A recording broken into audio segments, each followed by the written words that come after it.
Hello again to all my friends, math lovers everywhere. Today's lesson is all about pizzas and pies and which one is better. You can see I've got a nice selection of pizzas and pies here. You are either going to be hashtag team pie or hashtag team pizza. As always, it is hashtag Mr. Benjamin here.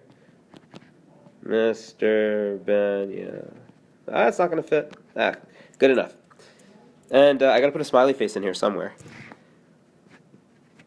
I have not pledged allegiance to either side, so I'm good with both pizza and pie. And I like it in that order. I have my pizza first, then I have my pie. Aside from all that silliness, we're actually talking about Chapter 9, which is fractions, really. And today's video is about adding and subtracting them, which is why I have the pizzas and pies. Because whenever I think of fractions, I think of pizzas. Really, how many slices am I going to make that pizza into, and how many am I going to eat? Usually it's all of it. Not really. Usually I'll have 1 or 2 slices, depending on how hungry I am. Now, when it comes to pies, same idea, right? How many pieces can I make that pie into, and how many am I going to eat? Now, in this case, it usually is the whole thing, because I do love myself a good pie. Now, the reason I have these 2 specific pictures of pies, I've never seen anything like this before. I think it's really interesting. This pie is the American flag. This pie is the Canadian flag. That's something I'm definitely going to try doing in the future. So, without further ado, we have our learning goals. Our learning goals today are to add and subtract fractions. In fractions, we know that are numbers that are less than 1. So, for example, a half, or 2/3, or 9/10. These are all less than 1 whole. If you had 9/10 of a pizza, that means you cut your pizza into 10 pieces, which is going to be pretty hard for me to do because I can never cut it properly. And you've eaten 9 of them, so you're left with just 1 piece. Same thing with a half. If you have that pizza, you cut it in half, or pie, you've eaten half of it. So that would be 9/10. This would be 1/2. Now we're going to be doing this with similar and different denominators. So you might be thinking, well, what's a denominator? Sounds like a strange word. We're going to recall our lesson on fractions. Fractions always have 2 parts. The top number, which is your numerator, and your bottom number, which is your denominator.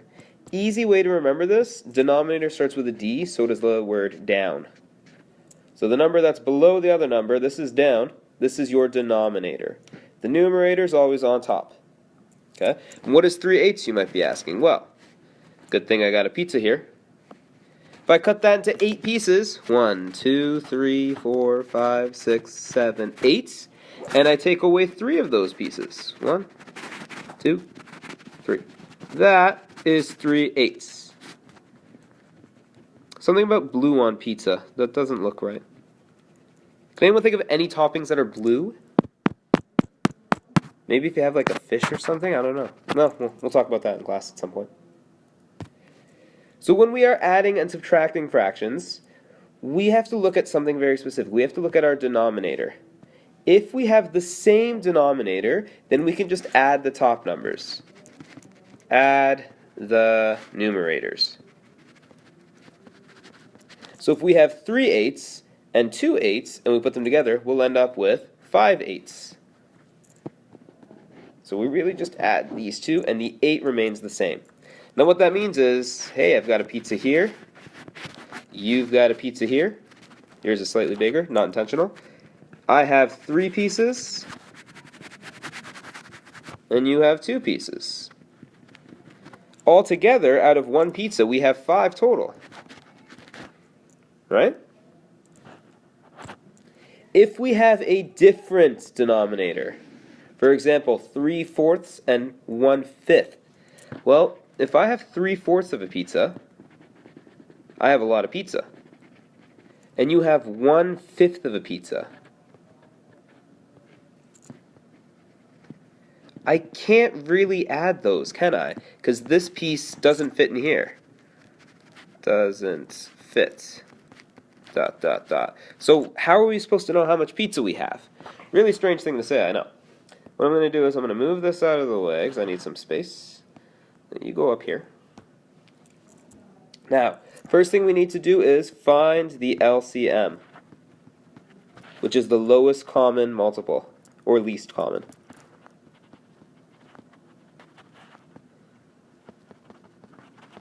So we've got numbers 4 and 5. So the multiples of 4, 4, 8, 12, 16, 20, 24, 28, and I know you can't see this part here, but don't worry about it. 5, 5, 10, 15, 20, 25, 30. Do we have anything here that's common between the two? 4, 8, 12, 16, 25, 10, 15. Oh, wait. I see a 20 here and a 20 here. So it's safe to say that the lowest common multiple, LCM of 4 and 5, is 20. Okay? Now I need some space, so I'm going to clear this up. Bye-bye pizzas. Bye-bye doesn't fit. Bye-bye R from denominator. I'll write you back, don't worry. There you are. It's a better looking R anyways. So we know that our lowest common multiple is 20. So now I have to take these two fractions here, and I have to try to convert them so they are both out of 20. So both of the denominators equal 20. Now, I look at my first number here, I look at this 4, and I go, how do I turn 4 into 20? Well, I can add 16 to it, and anything I do to the bottom number, I'd have to do to the top number. So I would have 20, nope, not 21, sorry. I'd have 19 out of 20. But if I draw a pizza, here's 3/4, and I break this into 20 pieces, which is going to take me a really long time, but basically 19 out of 20 would be almost the entire pizza. So those are not equivalents. These do not equal each other. So I can't add the numbers together. Now, the only other way I can make a number bigger is by multiplying. So why don't I multiply 4 by 5? Because that gives me 20, right? 4 multiplied by 5 gives me 20. Now, whatever I do to the bottom number, I have to do to the top number. So since I've multiplied the 4 by 20, or by 5, excuse me, I have to multiply the 3 by 5. So that equals 15.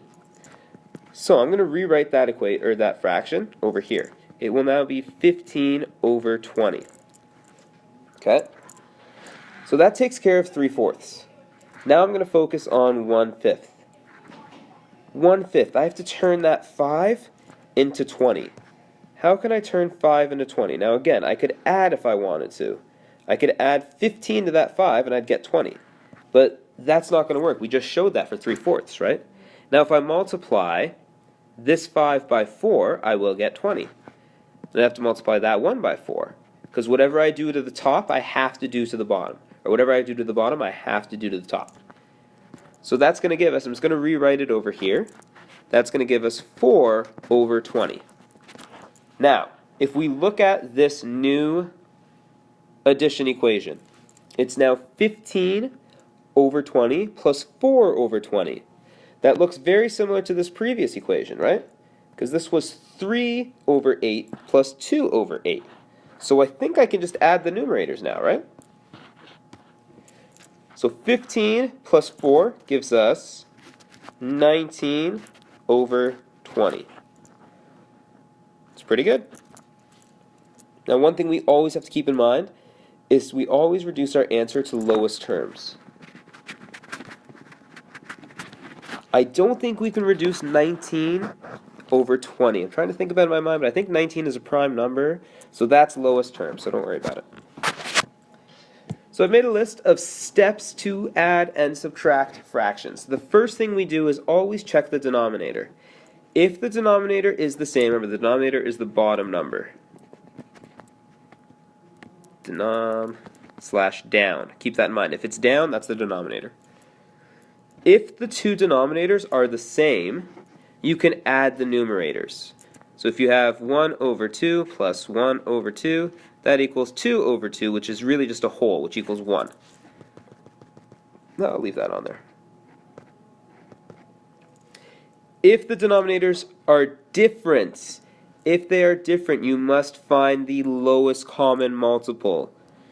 Okay? So for example, if we have 3 over 5 plus 2 over 4, we'd need the lowest common multiple. LCM, question mark. And we just did a similar question. We know the LCM is 20. So then we must convert the fractions to the same denominator. And we do that, like we said, using the lowest common multiple. Once we have that information, you perform your operation, whether kind of rhymes, whether it's addition or subtraction, add or subtract. And again, I apologize, you can't see this part. And then you reduce to lowest terms. I should probably make a note about reducing to lowest terms. Let's see if I can, yeah, do it over here. Lowest terms. So for example, if we had 16 over 20, that's a really, really big fraction, okay?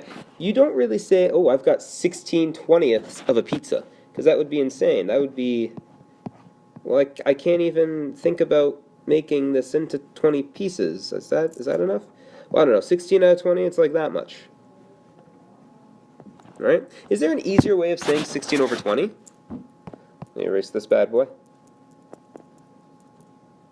We look at 16 over 20.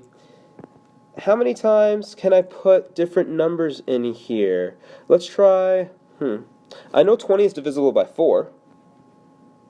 If I divide 20 by 4, what do I get? If I divide that by 4, that equals 5. Can I divide 16 by 4? Yeah, I can. Gives me 4. 4/5 of a pizza. That's a lot easier, right? If I draw my pizza out. Whoops. I messed that up. Let's redraw that pizza. There you go. 4/5. Much easier to say. And similarly, you can do this with larger numbers as well. For example, say you just had a big test and it was out of 100 marks, and you got 90 out of that 100. Well, that really just equals 9 out of 10, doesn't it? You just get rid of the 0. Easy peasy, lemon squeezy. Anyways, this video is starting to get a bit long, so I'm going to give you your try this. Now, if you've noticed, most of these have different denominators, so you must find the LCM. Then convert. So your first question, 3/4 plus 2/5. Number 2, 6/11 plus 1/3. Number 3, 8/9 subtract or take away 2/3.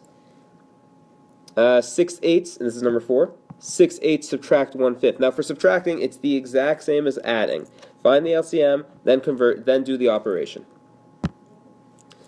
There's our talk about lowest terms, and as always, we say thank you. Let's put a picture of a pizza here, or a pie, either one works. And let's do our best to turn this into a smiley face. Again, blue pizza, it just sounds weird. Also, tell me what your favorite pizza toppings are. Hope everyone has a fantastic day.